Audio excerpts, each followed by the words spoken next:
గురుచరణకమలభ్యో నమః. ధర్మ విజ్ఞాన వైరాగ్య పరమేశ్వర్యశాలినః ఆనందతీర్థ భగవత్పాదాను వందే నిరంతరం. వ్యాసాయ భవనాశాయ శ్రీశాయ గుణరాశయే హృద్యాయ శుద్ధ విద్యాయ మధ్వాయ చ నమో నమః. తత్వతో భేదః అనే మధ్వ నవ ప్రమేయాలలో ఇది చాలా ముఖ్యమైనది. భేదజ్ఞానము సత్యము, ఇంగ్లీష్లో డిఫరెన్స్ ఇస్ రియల్. భేదము సత్యము, అన్ని జీవరాశులలో సహజ సిద్ధంగా భేదము ఉంది. ఇది ఎలాంటి సందేహాస్పదమైనది కాదు. మనము రోజువారీ జీవితంలో జడమైన పదార్థాలు మరియు చేతన పదార్థాల మధ్య ఈ భేదాన్ని చూస్తున్నాము. ఇది చాలా ప్రాథమికమైనది మరియు పునాది లాంటిది. వేదాంత తత్వంలో చాలా ఉన్నతమైన గొప్ప వారైన మధ్వాచార్యులు ఆనందతీర్థులు ఈ భేదజ్ఞానాన్ని పరిపరి కోణాలలో వాదించి ఈ భేదజ్ఞానాన్ని స్థాపించారు. ఆచార్యుల వారు ఈ జ్ఞానాన్ని ప్రత్యక్ష అనుమాన ఆగమ ప్రమాణాల చేత ఉద్ధరించారు. ఆచార్యుల వారు ఈ చాలా సులభమైన తత్వాన్ని మాయావాదులు, శూన్యవాదులు మరియు ఇతరులు తృణీకరించారు అని ఆశ్చర్యచకితులయ్యారు. మధ్వాచార్యులు అన్ని గ్రంథాలలో ఈ భేదజ్ఞానాన్ని, కాన్సెప్ట్ ఆఫ్ డిఫరెన్స్ చాలా విపులంగా, చాలా స్పష్టంగా, దృఢంగా స్థాపించారు.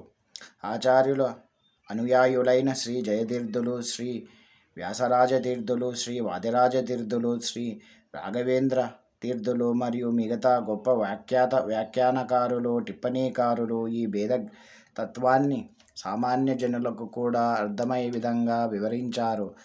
సారూప్యత, సిమిలారిటీ మరియు సామ్యము, ఐడెంటిటీల మధ్య ఉన్న తేడా మన మస్తిష్కంలో ఉదయించాలి మరియు జాగ్రత్తగా అవగతం చేసుకోవాలి.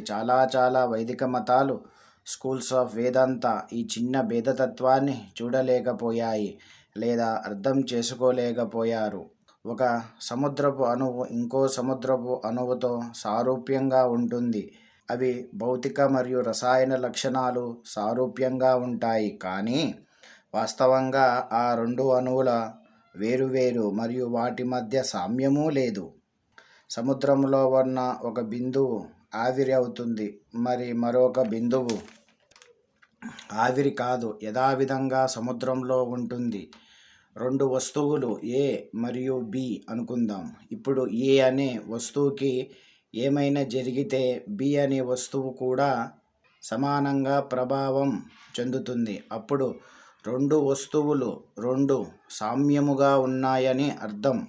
ఏమైనా అవి చూడడానికి వేరువేరుగా కనిపించినప్పటికీ, ఒకవేళ ఆ రెండు వస్తువుల ప్రభావం లేకపోతే అవి వేరువేరు.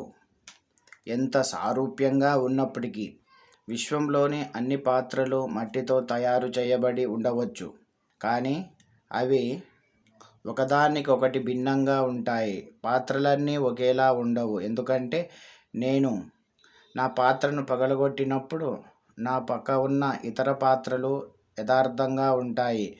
ఈ వ్యత్యాసం భేదము, డిఫరెన్స్, అస్తిత్వం యొక్క విడదీయరాని లక్షణము.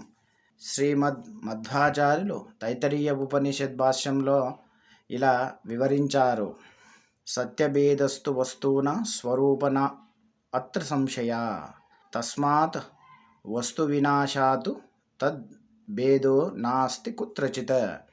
దాని అర్థము ఏమనగా, భేదము, డిఫరెన్స్ వస్తువుల యొక్క లక్షణము. అందుకే వస్తువు అదృశ్యమైతే భేదము ఉండదు.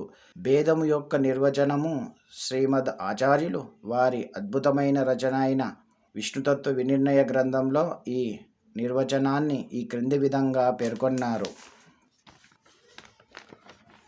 పదార్థ స్వరూపత్వాత్ భేదస్య.